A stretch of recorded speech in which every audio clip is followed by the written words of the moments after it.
This is the story of the Times of India, the world's biggest English language newspaper, starting a mass movement for political and social change in the world's largest democracy. The idea was to light a fire that we fanned and fueled over the next several months through press, internet and television advertising, coupled with all manner of public demonstrations, television content programming, news coverage, speech making and voting.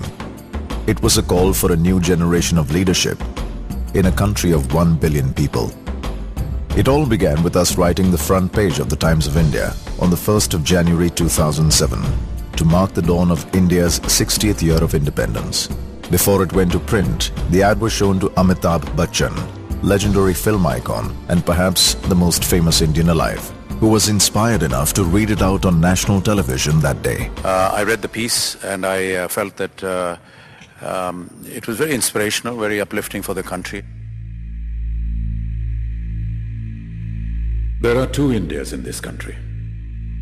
One India is training at the leash, eager to spring forth and live up to all the adjectives that the world has been recently showering upon us. The other India is the leash. One India says, give me a chance and I'll prove myself. The other India says, prove yourself first and maybe then you'll have a chance. One India lives in the optimism of our hearts. The other India lurks in the skepticism of our minds. One India wants. The other India hopes. One India leads. The other India follows.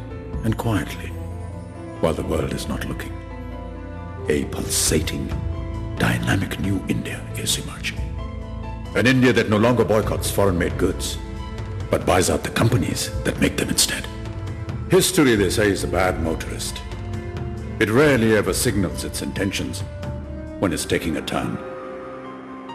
This is that rarely ever moment. History is turning a page. For over half a century, our nation has sprung, stumbled, run, fallen, rolled over, got up and dusted herself, and cantered, sometimes lurched on. But now, in our 60th year as a free nation, the ride has brought us to the edge of time's great precipice. And one India, a tiny little voice in the back of the head, is looking down at the bottom of the ravine and hesitating. The other India is looking up at the sky and saying, it's time to fly.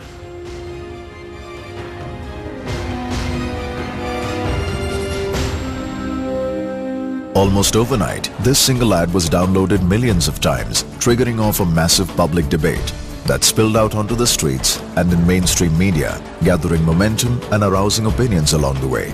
So overwhelming was the feedback that we simply had to harness the simmering undercurrent into a nationwide call for action. It was time to launch the next phase of the Times of India campaign and empower normal citizens to stop talking about issues and start doing something about them instead.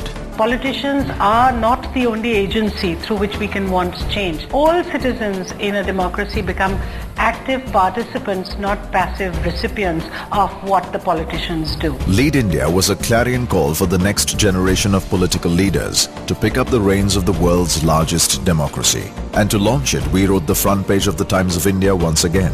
But this time, the box office mogul of the Indian film industry, Shah Rukh Khan, stepped up to the cause on India's Independence Day. How are we going to turn a land of philosophers into a nation of doers? Are we going to keep thinking about what we should be doing or do something about what we are thinking? Are we going to simply shrug our shoulders and blame our infrastructure, our bureaucracy and our political system?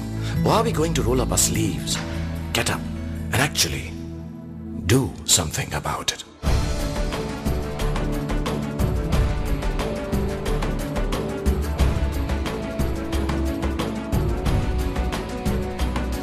Over the next few months, the Lead India movement cascaded through the country with over 100 print ads, web registrations, outdoor and a television campaign that saw industrialists, politicians, beauty queens and poets taking the stage. More than 34,000 citizens stepped forward as future political leaders. They were filtered down to 24 and then finally to 8 through a rigorous session of interviews, debates, group discussions and eventually public voting through SMS. Doesn't matter who becomes a leader, any one of you. but if you make a difference to them, that matters. Finally, on the 2nd of October, the birth anniversary of Mahatma Gandhi, these 8 courageous Indians got ready to face the nation on a primetime reality show on national television. Star TV, the country's largest television network, now joined the Times of India and the Lead India movement. In the next 10 weeks, these 8 would fan out across the countryside tackling real citizen issues, facing the toughest grilling sessions from accomplished names in public life, and garnering support for the cause they believed in. The Times of India had placed 8 potential new leaders on the national stage. Soon the race to the finish began hotting up, and Indians across the country went to vote via SMS for a winner who would receive $100,000 to fund any public project, win a scholarship to the Kennedy School of Political Leadership, and a platform to contest the next general elections. Finally, on the 9th of February 2008, Mr. R.K. Mishra was crowned by the Times of India as the winner of the Lead India campaign. The honors were done by none other than the former President of India, Dr. APJ Abdul Kalam. I believe Lead India movement is the best movement I have come across. And so, a campaign that started as one single ad for a newspaper ended up championing the cause for change and fresh leadership in a democracy that's 4 times the size of the USA.